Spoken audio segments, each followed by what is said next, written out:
yang laki-laki tak mahram. Kalau mahasiswa malu, dia tidak akan melakukan perbuatan maksiat di atas muka bumi Allah, dikirimi orang tua, mengecewakan orang tua. Mudah-mudahan kita diberikan satu sifat bernama malu.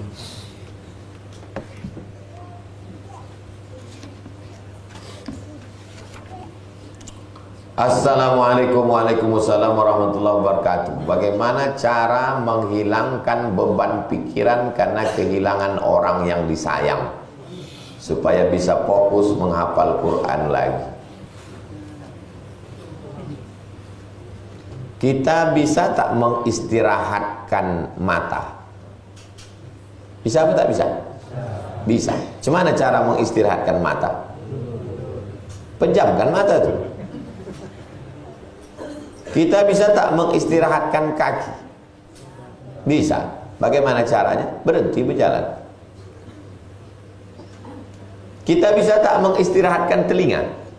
Bisa. Ambil kapas, sumbatkan. Bisa.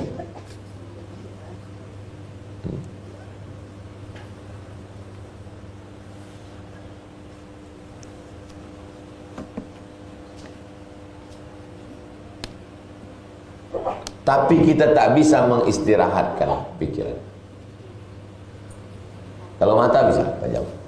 Telinga bisa, kaki bisa, mulut bisa, berhenti. Tapi pikiran tak bisa. Cuma untuk mau menghentikan pikiran? Tak bisa.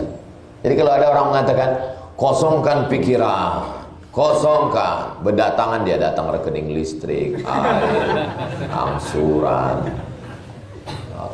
panci nampak, rice cooker nampak. Mana bisa? Kita tidak bisa menghentikan pikiran. Lalu bagaimana? Kita hanya bisa memberi pikiran beban baru. Macam mana saya supaya tak terlalu teringat dengan mak saya? Saya kasih pikiran saya beban baru. Maka pikiran saya sibuk macam mana supaya anak-anak tahfiz ni cepat hafal, macam mana supaya anak-anak ni bisa gratis, macam mana nanti kalau dia tamat dia bisa kuliah, dia bisa kerja. Ustaz Al-Nur, anak-anak yang sekarang sedang kita kuliahkan, berarti 3 tahun lagi dia mesti balik ke Talang.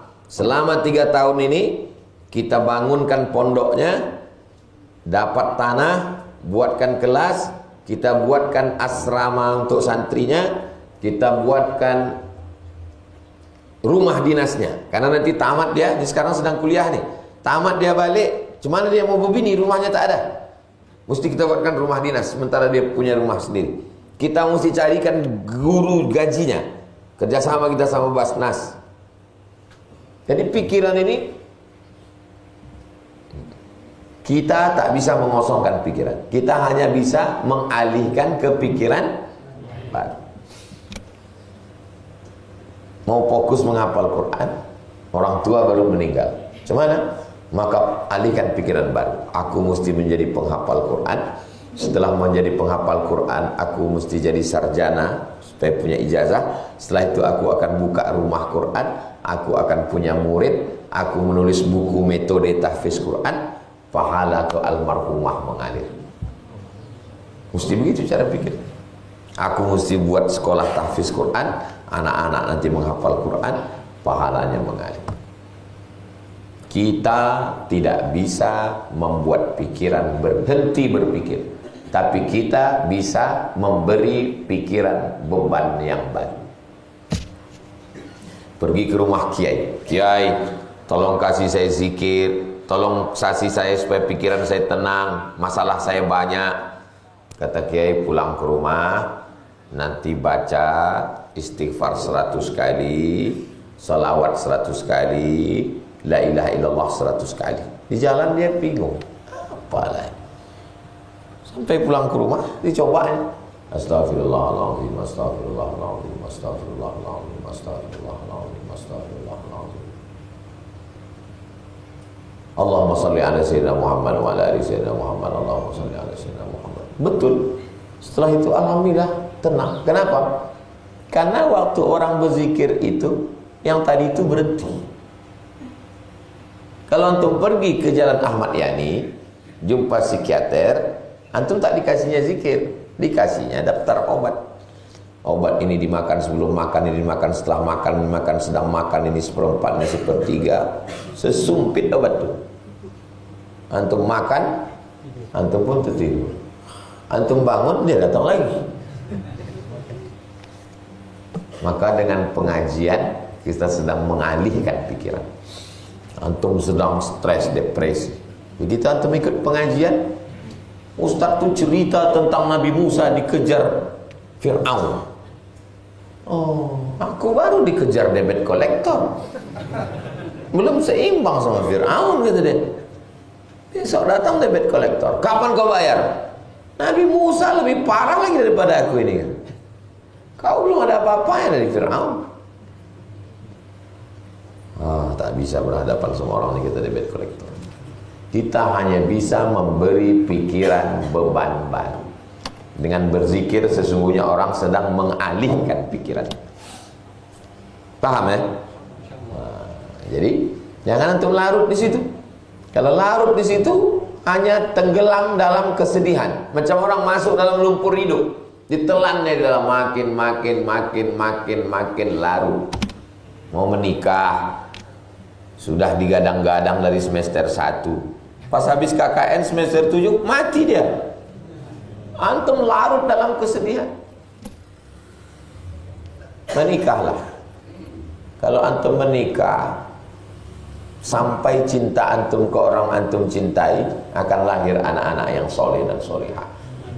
Kalau antum jatuh cinta, cinta antum tak sampai, akan lahir puisi-puisi dan cerita yang indah. Seperti tenggelamnya kapal Pandawi. Assalamualaikum warahmatullahi wabarakatuh. Waalaikumsalam. Semoga Ustaz selalu sehat. Amin. Apabila kita menyingkirkan batu, duri di jalan itu untuk akses orang ke tempat maksiat. Apakah perbuatan kita itu menyingkirkan batu, duri itu terhitung pahala, Pak Ustaz? Antum guru mengajar orang membaca. Tiba-tiba 50% murid antum itu jadi koruptor. Apakah antum dapat dosa dari murid antum? Dia sedang mancing anak, Ustaz ini bisa tak jawab? Antum dosen di jurusan sains teknologi. 30 murid antum di kelas itu, 29 jadi hacker, perampok bank, penjahat, membuka website macam-macam. Satu lah cuma jadi orang baik. Apakah antum jadi dapat dosa? Tidak begitu cara berpikirnya. Antum buka rumah makan, yang makan di situ perampok, pencuri, koruptor, penjahat. Lalu antum jahat, jadi tutup semua rumah makan minum. Tak begitu cara berpikir. Kita buat baik. Pikir baik, cakap baik, buat baik, amal baik. Datang orang tak baik, mudah-mudahan kita doakan dia menjadi orang baik. Bersedekah kita. Besok pagi dikasih tahu orang, Ustaz ngasih dia sedekah, itu orang kaya tuh Pak Ustaz. Tuh apa Ustaz sedekah sama dia? Ustaz ngasih dia kemarin duit, itu pezina dia tuh Pak Ustaz. Apa kata Nabi? Bersedekah kepada orang kaya, ternyata dia kaya, mudah-mudahan dia jadi orang dermawan. Berpikir dia, orang tuh biasa-biasa aja bisa dia bersedekah, masa aku bersedekah sama pezina, mudah-mudahan bertaubat dia. Aku makan duit orang baik, masa aku buat jahat. Jadi antum kalau mau ngasih bubur kacang hijau, kasih aja, tak perlu tanya ke orang baik atau tak baik. Mudah-mudahan dengan bubur kacang hijau itu baik. Kita kasih dia bubur kacang hijau, tenaga dia dipakainya berzina, berdosa kita Pak Ustaz. Kau ini mau ngasih atau tidak? Kalau mau kasih, kasih aja. Kalau tidak, tak usah berdalil-dalil.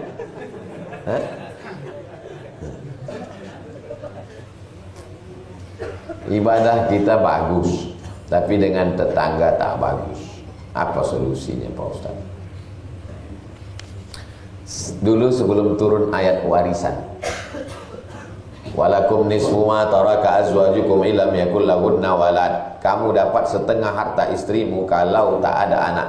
Sebelum turun ayat warisan, orang sesama bertetangga itu kalau meninggal mewarisi harta tetangganya di Madinah. Sampai turun ayat warisan, sampai begitu dekat.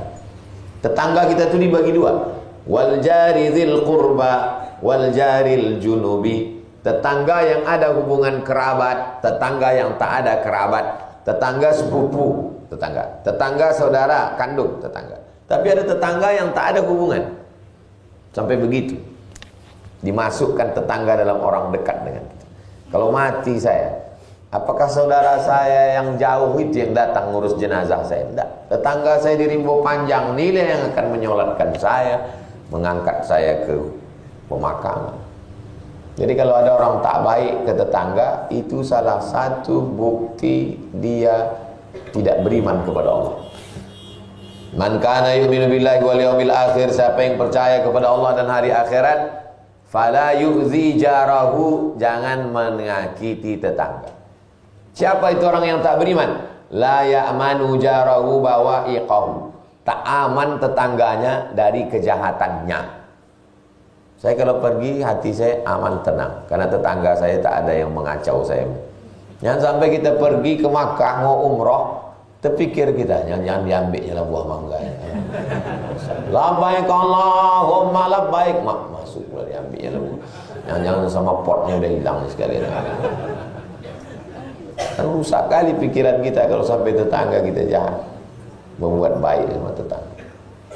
Jangan jahat sama tetangga. Orang zaman dulu bagus sekali sudah Jumat. Malam Jumat jumpa sama tetangga. Buat mushola, zuhur jumpa, asar jumpa, maghrib jumpa, isya jumpa. Apa kabar? Sehat. Yang tak bisa jumpa tiap hari, malam Jumat jumpa. Kenapa? Wirid Yasin. Sekarang wirid Yasin tak jumpa lagi. Kenapa? Kau tak datang wirid Yasin? Bid'ah, wa kullu bid'atin dhalalah, wa kullu dhalalatin finnar. Di masjid tak mau. Karena masjid ini pakai kunut subuh, bid'ah. Terus kalau kau mati saya mengurus jenazah. Nah, jadi buat baik sama tetangga. Itu mengapa setiap sore Jumat saya buat wirid Yasin ibu-ibu. Supaya tetangga saya tak ada alasan. Apa itu Ustaz Somad itu? Ceramah aja katanya peduli tetangga, silaturahim. Dia sendiri tak peduli. Subuh Rabu, 4 Rabu. Ibu-ibu 4 kali Jumat sore. Ustaz Al-Nob didatangkan, Dr. Hanafi datangkan, Dr. Zulfikromi datang. Ustaz setiap sore Jumat kedua baca At-Targhib wa Tarhib Mukhtasar. Untuk anak-anak itu di TK, anak-anak mengaji habis maghrib ke isya. Semua anak-anak jalan Kamboja supaya orang tak ada alasan untuk tidak menyambung silaturahmi. Oh, tak bisa itu jumpa sama Ustaz Somad itu, pintunya berkunci. Iya berkunci, kalau tak dikunci berdatangan semua. Orang mau berfoto buat baleho ni, bentar lagi. Ini cuma kan dikunci itu. Oh, kalau habis nanti 14 Februari ini tidak ketat kali kunci itu. Paham antum kan? Nah, nanti kalau ada alah tu saya ikut pengajian Ustaz Somad itu. Katanya aja itu kita memuliakan tamu, itu dikunci terus, diketat terus. Itu sementara 14 Februari ini aja itu. Habis itu nanti longgar lah itu insyaallah. Antum yang ngaji sama anak mesti tahu. Apa yang harus dilakukan perempuan jika ada laki-laki yang mengajak ta'awud, namun si laki tersebut tidak paham ilmu akidah, sementara si perempuan akidahnya mengikuti mazhab Asy'ari? Jangan kalian nikah sama Syiah, jangan nikah sama Khawarij, jangan nikah sama Murji'ah, jangan nikah sama liberal, jangan nikah sama sekuler, jangan nikah sama beda akidah, nanti kalian susah sendiri. Kau kenapa belum juga nikah? Ada calon Pak Ustaz. Kenapa tak dipindah? Beda keyakinan Pak Ustaz. Beda agama. Enggak. Terus Saya yakin dia tak yakin. Awak sangka beda yakin. Rupanya dia yakin, cewek itu tak yakin. Ini ada keyakinan kata dia. Nah, jadi antum payah nanti antum. Kenapa lah antum mesti sama dia juga? Begitu banyaknya yang akidah Asy'ari. Ini Asy'ari semua. Grup, ikut ke grup, nama grup nanti ditampilkan. Ini nama sekian akidah Asy'ari, ini akidah sifat 20. Udah. Nanti kita buat acara akad nikah masalnya. Pas hari ulang tahun Riyadhus Shalihin kita buat acara nikah masal. Daftar aja sekarang. Kalau kalian terkendala masalah akad, ini saya carikan Pak Kuanya. Hah? Pak Babur nih Pak Kua. Bisa Pak Kua? Bisa. Didaftar. Kalau dia tinggal di kecamatan lain bisa diurus. Bisa, alim. Kita buat acaranya habis pengajian ulang tahun subuh akad. Kalian yang mau akad. Kalau ada calon perempuan tuh menolak, rekamkan, nanti kita buatkan video. Saya tanya, Pak, Bapak terima ini orang baik. Kalau tak Bapak terima, siap-siap jadi anak gadis lapuk anak Bapak. Kita buatkan video. Nah, ada yang menolak-nolak. Di Palembang begitu. Kalau ada acara haul, ada acara maulid, diakadkan orang ramai untuk memudahkan orang nikah. Sekarang berpikirlah anak muda nih, itu lagi, ini lagi, mahar lagi, ini. Mudahkan, yassiru, mudah. La tu'assiru, jangan dipersulit. Basyiru, berikan kabar gembira. La tunafiru, jangan buang orang lain. Kita tahan, tak mau hanya sekedar